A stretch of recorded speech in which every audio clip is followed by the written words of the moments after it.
Welcome back to Greels Reels, everybody. Today's guest, I'm super excited for. It's going to be good to catch up with this guy, Ottawa 67, Mitch Hoelscher. How you doing, bud? Good, Rob. Thanks for having me. Hey, man. Thanks for coming on. I know when I first even kind of started this series, you were one of the first guys that I talked about it, and you seen your excitement about the series, and obviously, just kind of with how COVID went and having to reshape what it looks like, we're doing it a little bit differently. But I know how you were excited for potentially coming on and stuff like that was really a driving factor to trying to get this up off the ground. So thank you. Yeah, no, for sure. I think, you have some good insights and some information, other people might not get. So I think all your ideas are good, and it's a good idea to have a podcast for you. Yeah, no, I appreciate that. So we'll get right into it. I mean, yeah. So you grew up in Waterloo, and that was kind of where I guess the dream of you know playing professional hockey started for you. So I mean, just take me through that and just growing up in the city of Waterloo. And I mean, you were playing there with like the Wolves in their AAA organization for 3 years before you went on to like the Sugar Kings in the JHL. Yeah, yeah. So growing up in Waterloo, we always had a good team. We won like 3 championships, and I went to OHL Cup our minor midget year. I had a really good team.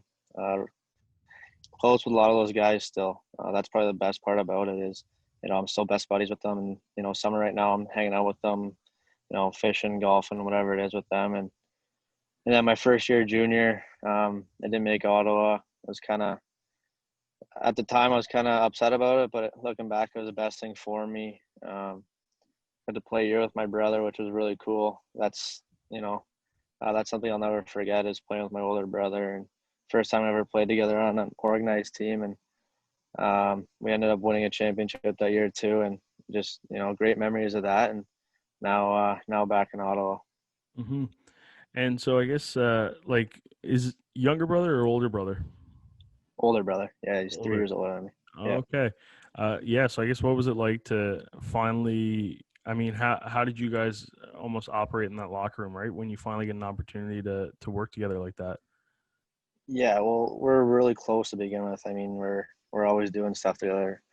Um, but I don't think it was really weird or anything like that in the dressing room. Having my brother there, we were just boys in the room and then drive home together kind of thing. So yeah, no, it was a great relationship, and we're still best friends. So um, yeah, it was pretty cool. Yeah, it worked out, and I guess easy ticket for the carpool, right? Yeah, I was actually 16 at the time. I don't think I had my license yet. So he was the older guy driving me around. So didn't hate that. No, not at all. So when I had Austin Keating, one of your teammates, on, he was chatting about the lacrosse competition and the rivalry that you guys even had. So I know lacrosse was a little bit of your background. Were you as into it as Keats was, or was that just maybe like a second sport? No, yeah, absolutely. I was just into lacrosse as I was hockey, to be honest with you. I was a bit better at hockey than lacrosse, and that's why I stopped playing lacrosse. But yeah, no, lacrosse is a really good sport. I love playing it. A lot of my buddies play junior lacrosse as well still, and I love going to watch them. And if I could, I wish I could be playing, but yeah, no. I remember the days we play Keats and when we were younger, and the Guelph they had our number a couple times, but I wouldn't say that they beat us every time. But no, good memories playing against Keats for sure. Yeah. Is there a lot that you take from that game of lacrosse into just your hockey style? Yeah, I think you can translate a lot from lacrosse to hockey. I think there's a lot of similarities in just the 5-on-5. The way you see the floor, the way you see the ice are similar, and the way you create 2-on-1s, etc. You can go on and on. So I think there are a lot of similarities to from lacrosse to hockey. So yeah, just I mean, you mentioned how you won a few championships and stuff like that, and then the 67s ended up drafting you back in 2016, third round of the OHL. Let's just kind of go back to that moment and draft day, and where you had any expectations of going, and I guess what was it like when you found out you were going to be going to Ottawa? Yeah, so the draft day, I had a pretty good year, minor midget year. Um, I was told anywhere from the second round up I would be drafted. So watching the draft here at home with my parents and my grandma and my brother, uh, after round two, I was kind of nervous, but I ended up getting selected by Ottawa in the third round, and it was just such a relief to finally hear my name called. And I was so excited to go like to such a great organization like Ottawa, and I couldn't be happier that looking back at it today, I went to Ottawa. Yeah, and I mean, honestly, like that 2016 OHL priority draft is, it's got a lot of great names in it too. I mean, among that draft class is, for context, like Liam Foodie, Barrett Hayton, Todd Delandria, Merrick Rippon, your Ottawa 67's teammate, is there too. He ended up going to Kitchener and stuff like that. So I mean, Yeah. a lot of talented guys. I mean, even I think like Akil Thomas. What do you think really was the secret for a lot of like really talented guys just going in those first couple of rounds there for you? I think those guys are all just dedicated to it, right? I think it's not really a secret to anyone, to be honest. It's just they do have talent, but the thing that separates them is how hard they work and how dedicated they are to their craft. Mhm. And those are guys that you're seeing frequently in the OHL, right? Like, I mean, they're going to be guys that you're competing against every week. Is there more of a drive or competition when you're going up against, stars in your class, where you're kind of like, okay, I really want to show myself here. I want to prove myself. Yeah, for sure. I think you want to compete with the best. I mean, you want to see how you compare to them, and just just see how you can do against the best. That's always a good measuring stick, and show to people that you can play with them or try and do better. So that's always you always try and compare to them for sure. Hmm. And I guess before you became a full time roster member of the 67s, you got called up and you got to play 6 games. Scored a couple goals. How was that key for your development? Yeah, it was huge. I think it gave me a lot of confidence. I was having a good year with the Sugar Kings, and then to get the call from Ottawa and play a couple of games was huge. I played with really good players when I got called up. That's probably why I scored the 2 goals. I was getting some good minutes. I was playing with Keats actually, and both goals were just tap-in goals for me. I really didn't do much on them, so I'll give a lot of credit to Keats, and I think it was Matt Folget. But yeah, no, it was huge for my confidence just to be around, the 67, see what a real OHL game is like, and just that experience helped me, I think, just develop as a player. Hmm. So then, I guess when you become like a full time member in that locker room, having the 6 games and stuff like that before, now it's more of a solidified position. How's every day in the just the day to day going? It's awesome. I love coming to the rink every day. With the players and the coaching staff we have, it's so fun to come to the rink every day and just work hard and be around the boys. There's nothing else I'd rather be doing. So, in Ottawa, we're treated so well, and there's nothing else I'd ask for than the group of guys we have. So it's awesome. Hmm. And one thing with you too is, there's always seems to be a trend with, in your stat line and your numbers where you're constantly progressing, right? Like, I mean, 28 points your first year, then 40 your second year. And I believe before the season got canceled, you were at like 76. Yeah, I mean, what would you attest to that growth and that consistency of always developing year after year?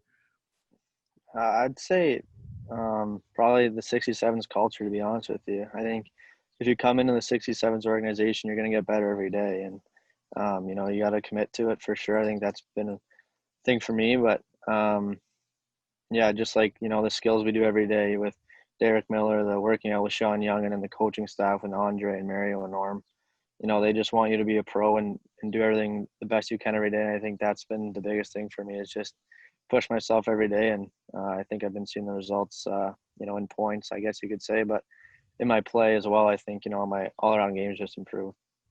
Yeah, well, I mean, I know you definitely describe yourself as a 200-foot player. So, what goes into being that type of guy? Because I mean, sometimes you will have to sacrifice maybe a few points on that stat line if you kind of want to dedicate yourself defensively in some situations.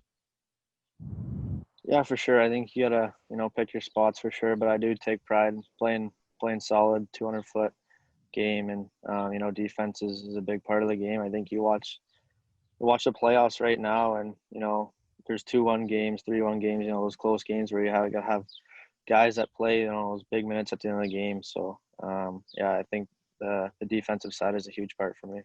hmm Um, Now, the 67s were probably geared for another, great playoff run this season. It was cut short, and so now I guess looking back, just reflecting on last year's postseason, and making it to the OHL finals and stuff. I mean, let's talk about that run for a little bit before we kind of get into what could have been, I guess, with this season. But yeah, I mean, you guys, had an incredible 14 game win streak, and I mean, everybody seemed to be producing and gelling and stuff like that. I mean, what was life really like throughout those few months there?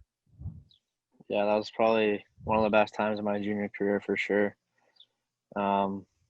Just the group of guys we had again was awesome. The OAs, Maxi, Chico, and Feller are probably the funniest three together, and we were winning games, but we were doing it the right way as well. Like we weren't cheating, we weren't, just getting lucky. I think we were doing it the right way, and that made it so much more fun. And being on the road for playoffs is a lot of fun as well. And even being at home in TD Place, sold out building, there's nothing better than that. So the playoffs that year was a lot of fun. hmm And I mean, when you're going through the rounds too, like when do you kind of realize that, hey, we're on a really like big streak here now? Like, I mean, for the most part, you see teams maybe sweep once in the playoffs, right? But I mean, you swept yourself right to the finals. Like, at some point, were you thinking like, okay, this has to kind of like this has got to end kind of thing, or like, I mean, what? How do you really develop that mindset? Because it's something that just never really happens at all. I think a big thing for us that year was, don't look too far ahead or don't think about that. Just think about the game we're playing and stay in the moment. That was the biggest thing for us. We didn't really care about the record. We just wanted to get the job done at the end of the day. So I think that was the biggest thing is we didn't really look at, oh no, we can't lose one game. It was no, we can't lose the series type or, um, you know, I think we were just focused on the game, one game at a time, and that was the biggest thing for us. And now, I mean, so unfortunately, Guelph edges out in 6 games, which is a tough pill to swallow. And then, you guys had the off season to work, and it was looking like you were going to be back in a similar situation with how well the team was doing. I mean, for starters, in junior hockey, it's so hard to kind of see teams almost keep that consistency where they're very dominant year after year. So, I mean, what do you think really went into the fact that you guys were very much in that same similarity of a position where you were really taking the league by storm? I think we had some really good players come back for us. That's for sure. I think a guy like Marco Rossi, who's as talented as he is, and then a guy like Noel Hoffmeyer, who didn't get a contract with Arizona and had a big fire lit under his belly to prove everyone wrong. And with his talent and Marco, I think those are two really good leaders for us to kind of drive the rest of us. And then you have a guy like Jack Quinn, who has a breakout year for 50, I think 52 goals or something. And just all the way through our lineup, just every day, everyone pushing. Didn't really think about the year before as much as people would think. I don't think, but I think we were just so committed to getting better every day, and that's the reason we had so much success. Fair enough. And I think it was definitely unfortunate when the season was canceled there back in March. I guess what were your early thoughts, and how were you processing that? At the start when we were in Ottawa, they told us we're getting sent home for it could be 2 weeks, 3 weeks, a month. We don't really know yet, but stay in shape because we could be back for the playoffs or we were in first place in the league, so even just sent to the Memorial Cup right, no playoffs, just right to the Memorial Cup. So we weren't really sure. So I was just, came home, started training in my basement, shooting pucks, that sort of thing. And then when the news came, the league decided to officially cancel the season. It was pretty tough. Um, like you said earlier, we had who knows where the season could have gone. I thought about that obviously a lot, but just it sucks when you have such a good group of guys that work so hard that don't get to finish out to see what could have been, right? So that's where I am on that. Yeah, no, for sure. It's always unfortunate, and I mean, it'll be interesting to see too, I guess, what happens, right? And like where I mean for every organization, right? Even like ECHL clubs. I know like here in Newfoundland, like the Growlers won the Kelly Cup last year, and they were looking at, another solid playoff run this year, and now it's just kind of all like up and halted, right? So it'll be interesting to see how organizations can kind of adjust to the situation, because some people will lose some key talent. Uh, it definitely, it's unfortunate too when some moves were made for the set goal of, okay, we're gonna win now, kind of thing, right? And now you don't even really get to see how that'll play out. Yeah, for sure. That I think one thing about Ottawa though that we've done, I mean, looking back at the streak playoff year that we had, we acquired Chico, Maxi, and Mikey, but then last year it was just Joey and Greels. I think that's it. So we don't really go for big load ups. I think we trust the development in our younger players, which is huge, right? Because then the year coming up, I think we'll have a good turnover of young players that'll have huge roles and they'll be ready for it. So I think that's a good part of Ottawa. Yeah, no, I've definitely noticed that with the 67s, and I was going to mention that too. It's like in terms of like the future. I mean, looking at the roster, a lot of talented young guys and whatnot, and I mean the potential for a few key guys to come back too, right? What do you think of the future of the 67s next season when things get back going again? Yeah, again, you look at who's returning. I think there'll be a good team. I think a lot of the young guys will take big steps forward. I think they developed really well, and again, you have Seti in net, Crans in net, who everyone has a lot of confidence in. I think under Andre Tourigny, there's the sky's the limit as long as you stick to the process with each day, and I think that'll be key for them, for us.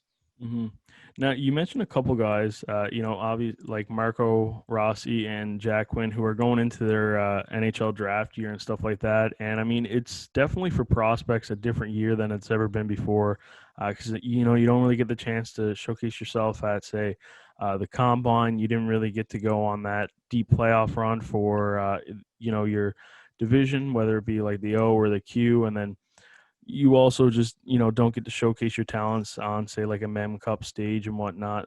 For yourself, who went through kind of like the combine and all the steps, is there anything that you try and like I guess suggest to the guys, or even just other like prospects in the room that are like, hey, like yeah, it's unfortunate you can't do this, but here's how you can adjust? Um, Not really. I'll talk to them about maybe my experience and what I thought, but they're two, Quinner and Marco are both smart enough guys, and they have enough, resources that you try and just be their friend and not be talk about the draft and that sort of stuff with them. And like I said, they're smart enough that they know.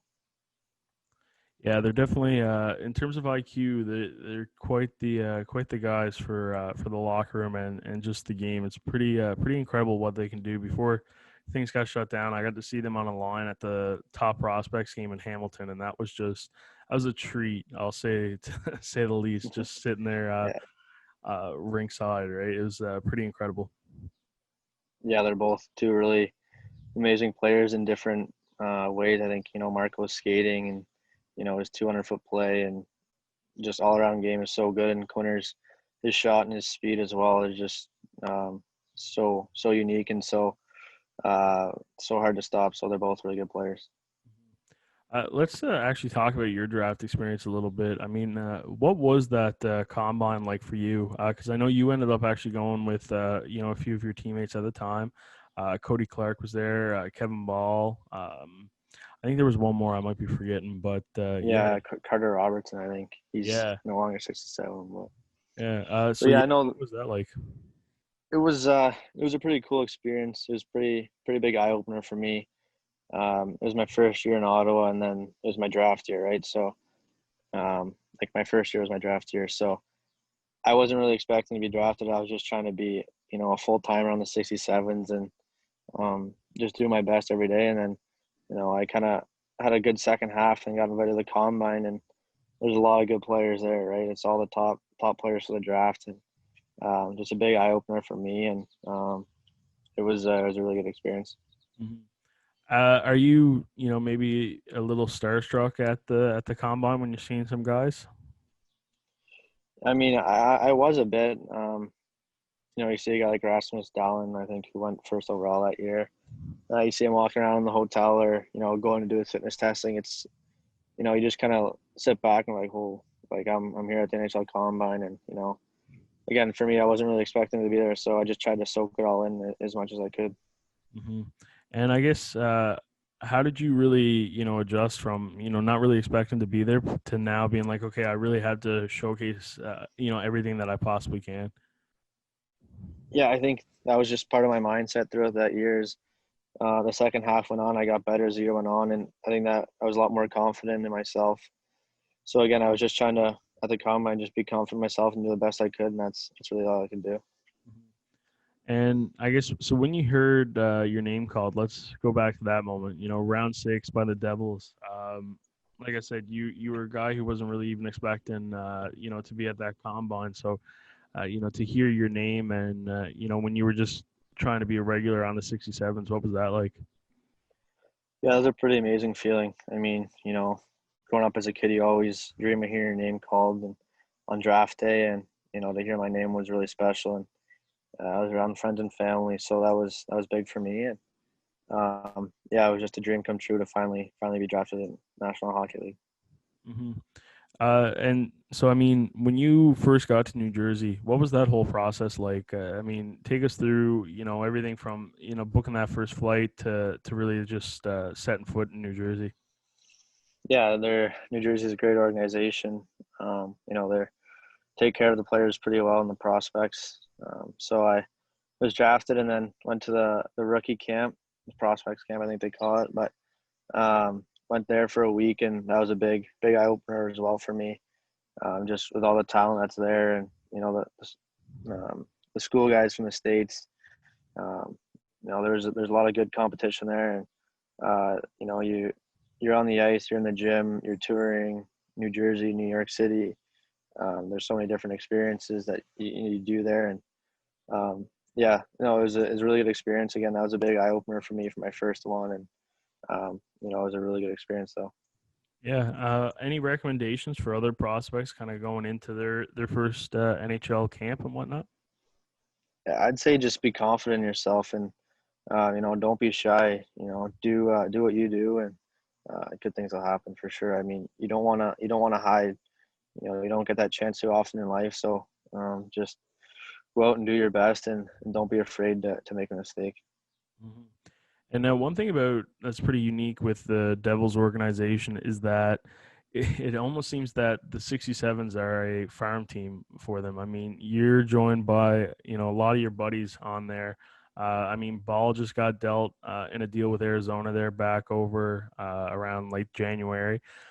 They also drafted Nikita, Graham Clark. I mean, what's it like having all those familiar faces?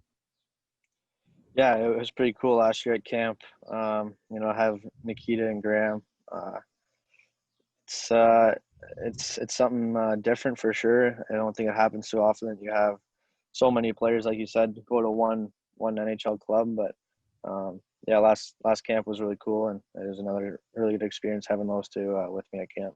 Hmm. And what's interesting? Actually, I forget whose mock draft this was, but I seen a mock draft the other day where it actually had Rossi going to the Devils at wherever they're picking at, like seven or something like that. What do you think that would be like?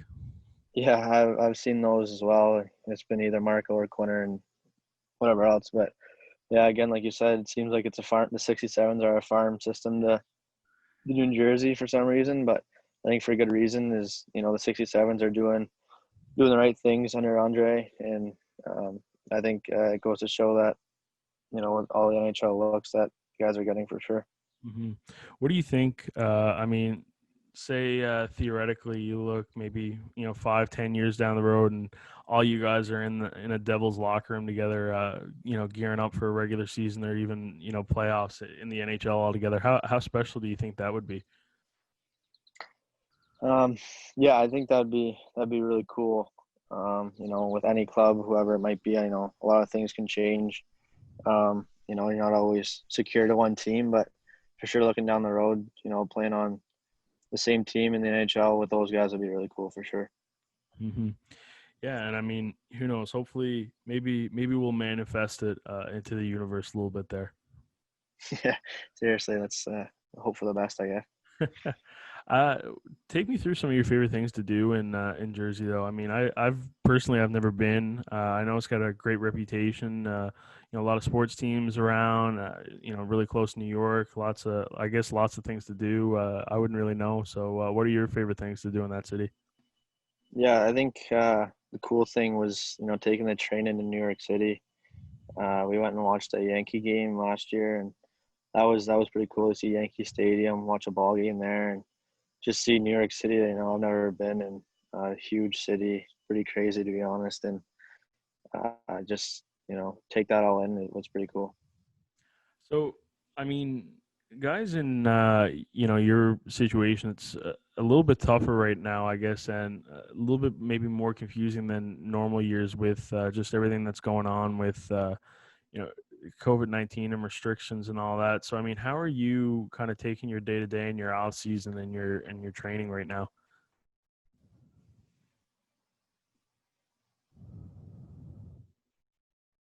Oh, I think. Do you hear me? Oh, we're back. I think we're back. Yeah. Yeah, I got the last bit of that there. Yeah, I think my goal hasn't changed. I want to sign a pro contract. So I think I just try and stay dedicated to that as much as I can in the gym and on the ice. COVID has restricted things a little bit with what you can do, but like I said, my goal hasn't changed. So just try and it's been nice to be around. Other than that, just train as hard as I can, skate as hard as I can. So that's Yeah. I been it for me. you kind of broke up at the last bit there, the connection.